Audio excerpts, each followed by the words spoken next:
Labor and delivery mark the culmination of pregnancy, a momentous event that introduces a new life into the world. Preparing for this can reduce anxiety and contribute to a more positive birthing experience. Understanding what to expect during labor and delivery is crucial. It involves recognizing the stages of labor, from early contractions to the delivery of the placenta. Familiarize yourself with common medical interventions and pain relief options. Physical preparation is key. Regular exercise, like prenatal yoga or walking, can increase stamina and muscle strength.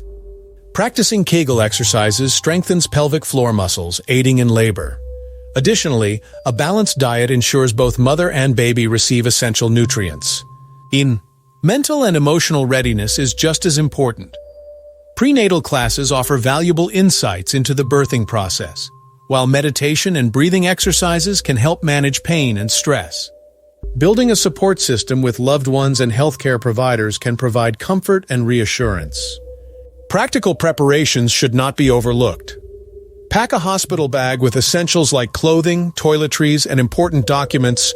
Create a birth plan to communicate preferences to healthcare providers. Also, arrange transportation and childcare if needed. By preparing physically, mentally, and practically, you can approach labor and delivery with confidence, ready to welcome your new addition.